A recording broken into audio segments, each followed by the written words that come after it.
Imagina que una noche cualquiera, mientras todos duermen, algo cambia en el mundo sin que nadie lo note.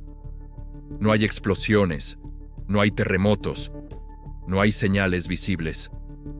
Y sin embargo, algo empieza a moverse en silencio, como una sombra que se desliza sobre las conciencias.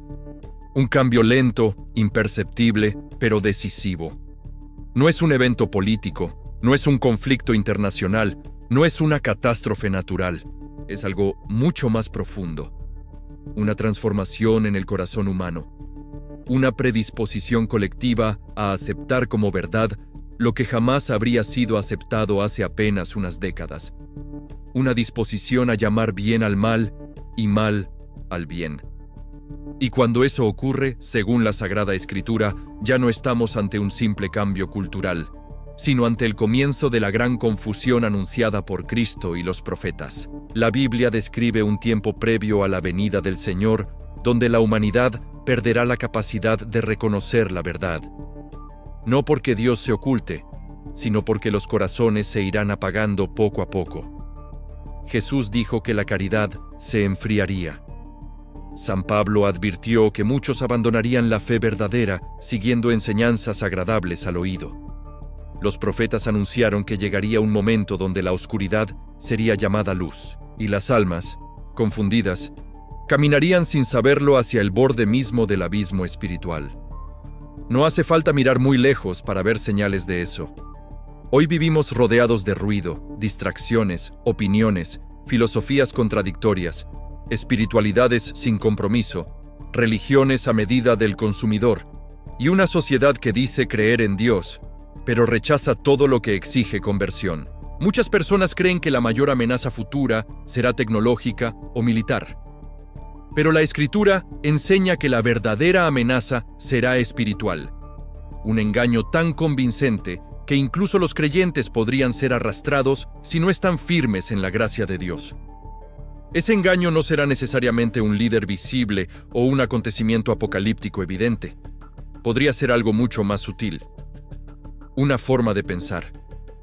Una mentalidad. Una cultura entera persuadida de que ya no necesita a Dios. Una espiritualidad sin cruz, una fe sin obediencia, un cristianismo sin conversión. San Pablo lo llamó la apostasía. No el abandono total de la religión, sino algo más peligroso. Un falso cristianismo, un evangelio adulterado, una apariencia de piedad que niega su fuerza interior. Y mientras todo esto ocurre, el mundo sigue funcionando como si nada pasara. La gente trabaja, compra, vende, ríe, se entretiene. Pero interiormente, cada vez más almas viven desconectadas de la verdad, anestesiadas por el pecado, acostumbradas a vivir sin gracia, sin oración, sin sacramentos, sin conciencia de eternidad. Es como si el enemigo estuviera logrando lentamente lo que no pudo conseguir con violencia, que la humanidad pierda el sentido del bien y del mal. Jesús advirtió que antes de su venida habría falsos profetas, falsos cristos, falsos maestros. No necesariamente predicando doctrinas extrañas, sino enseñando exactamente lo que las personas quieren escuchar. Mensajes sin exigencia. Caminos fáciles.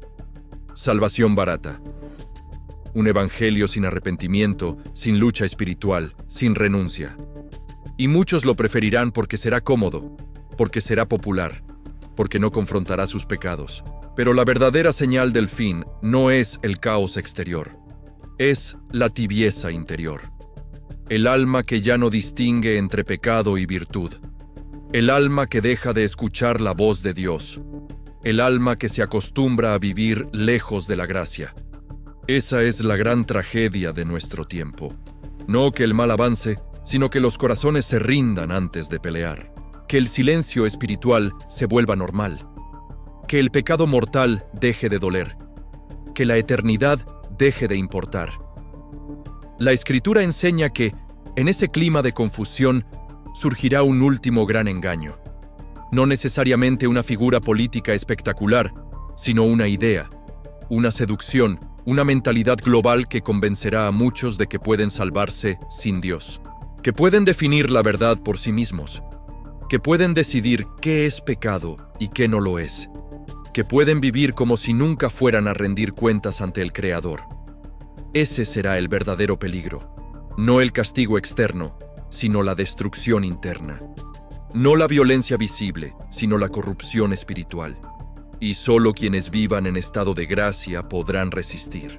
Porque el demonio puede imitar muchas cosas: espiritualidad, milagros, señales, incluso apariencias de bondad. Pero jamás puede imitar un alma confesada, un corazón reconciliado, un espíritu en oración, una vida sostenida por la Eucaristía. Esa es la armadura que el enemigo no puede penetrar. Por eso Jesús insiste una y otra vez en una palabra: velen. Velen porque no saben el día ni la hora. Velen porque la tentación será fuerte. Velen porque muchos se dormirán espiritualmente. Velen porque la fe no se pierde de golpe, sino lentamente, cuando la persona deja de luchar. Velen porque el que persevera hasta el final será salvo. Este tiempo que vivimos no debe asustarnos, sino despertarnos.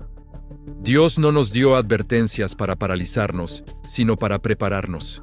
Él quiere que vivamos en gracia, que nos confesemos con sinceridad, que abandonemos el pecado mortal, que alimentemos nuestra fe con los sacramentos, que vivamos con los ojos puestos en la eternidad. Porque la segunda venida de Cristo no será terror para quienes lo aman. Será el cumplimiento de todas sus promesas. Tal vez el mundo parezca cada vez más oscuro, pero la luz de Cristo no cambia. Tal vez muchos duden, pero Dios sigue siendo fiel. Tal vez la confusión aumente, pero la verdad permanece. Lo importante no es descifrar cada detalle del futuro, sino estar preparados hoy, aquí, ahora, en este momento. Por eso la pregunta no es cuándo será el fin, sino cómo está tu alma. ¿Vivís en gracia?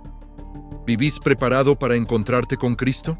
¿Vivís como hijo de Dios o como si Él no existiera? ¿Estás despierto espiritualmente o estás viviendo como los que se dejaron anestesiar por el mundo? La verdadera profecía es esta: Cristo viene. No sabemos el día, no sabemos la hora, pero sabemos que vendrá. Y cuando llegue ese momento, solo habrá dos estados posibles: en gracia o en pecado mortal, en la luz o en la oscuridad, preparado o indiferente. Antes de terminar este video, quiero pedirte dos cosas muy sencillas, pero cruciales. Primero, deja tu me gusta para que este mensaje llegue a miles de personas que necesitan despertar espiritualmente. Y segundo, suscríbete al canal y activa la campanita porque seguiremos profundizando en las profecías bíblicas, en la vida en gracia y en todo lo necesario para prepararnos para el encuentro más importante de nuestra vida, el encuentro con Jesucristo.